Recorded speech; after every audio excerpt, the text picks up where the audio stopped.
তো দেখতে পাচ্ছেন মোটামুটি এখন রাত্রি 11টা থেকে 12টা বাজছে। তো আমাদের এই যে ভাইয়ের অনেকক্ষণ ধরে দাঁড়িয়ে আছে, তো এর মনের মতলব কি কিছু বোঝা যাচ্ছে না। তো ওকে একটু গিয়ে শোধানো হোক।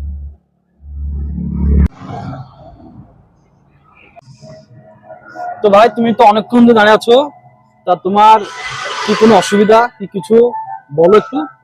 হ্যাঁ ভাই, আমার গাড়িতে তেল ফুরিয়ে গেছে, তো আমার কাছে এখন টাকা নেই, তো খুব সমস্যার মধ্যে আছি। আচ্ছা আচ্ছা, তো তুমি কত দূর থেকে আসছো? আমি সারগাছি থেকে আসছি ভাই। আচ্ছা, তোমার সামনে অনেকটা তো দোকান আছে, দেখো নি? হ্যাঁ দেখেছি ভাই, আমার কাছে টাকা নাই, 2-3 মিনিটের দোকানে গিয়েছিলাম, তো যাওয়ার পরে মানে কেউ হেল্প করছে না, টাকা ছাড়া কেউ তেল তো দিচ্ছে না, এবার অপমান হচ্ছে করছে ঘুরে। যে মানুষ যদি মানুষের পাশে না থাকে, তো আপনারা ভিডিও দেখতে পাচ্ছেন এই দাদা অনেক দূর থেকে এসেছে, এনার গাড়িতে তেল নেই। তো এখন বাজছে মোটামুটি রাত্রে 11:30 থেকে 12টা।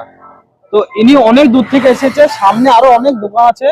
তো ওই দোকানে ওনারা কাউকে কেউ তেল দেয়নি, যেহেতু ওনার কাছে পয়সা নেই, সেজন্য কেউ তেল দেয়নি। তো সমস্যায় পড়লে মানুষ মানুষের পাশে থাকবে, এটাই বাস্তবতা। তো ভাই চিন্তা কোনো কারণ নেই, তুমি গাড়ি থেকে নামো, তোমার সাথে কথা বলি ভালোভাবে। তো এখন দেখতে পাচ্ছেন বন্ধুরা মোটামুটি 12টা বাজছে, শীতের সময়। বেশি কথা না বাড়িয়ে ভাইয়ের যেটা প্রয়োজন, এখন গাড়িতে তেল নেই, তো ভাইয়ের গাড়িতে তেল আমরা দেবো, অবশ্যই দেবো। মানুষ মানুষের পাশে থাকবে, এটাই হচ্ছে মানবতার মেন কারণ। এই যে ভাই দেখছেন এখানে তেল আছে, ভাইকে তেল দেওয়া হবে একটা। আপনাকে অনেক অনেক ধন্যবাদ ভাই। ও অসুবিধা নাই ভাই, শুনুন পাশে মানুষের পাশে মানুষ থাকবে, এটা একটা মেন পরিচয়।